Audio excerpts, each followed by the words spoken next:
That's the reason why I chose the skateboard ramps, is just to represent the freedom of choice and the freedom of life, from breaking rules and breaking bones. Malolele, my name is Kalisolaite Uhila.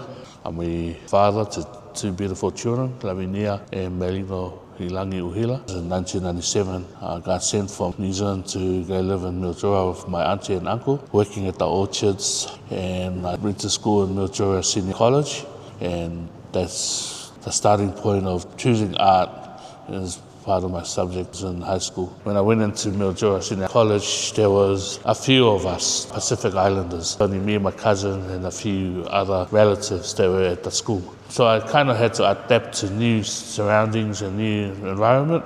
I started hanging out with skateboarders, started hanging out with goths, started hanging out with punks, different subcultures. I went through a phase of becoming all of these people, trying to find a new life and culture. And then I started picking up skateboarding.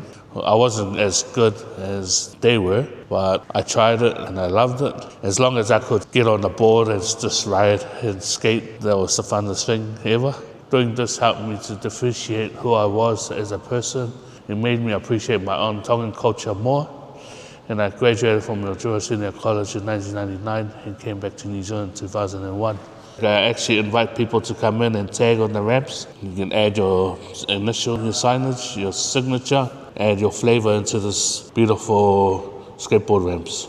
This exhibition is titled tenga, tete, tete, utupe, koia. That is the seed you sow, you will reap. The Space Gallery too is a personal space, because I have personal letters for my cousins from Australia, the ones that I lived with. I have photos that are of me when I was still a youngster. And also here I have oranges. On the opening day I was sitting down and peeling oranges and giving it out to the audience. These oranges represent a token of my gratitude and also just a sign of humble beginnings.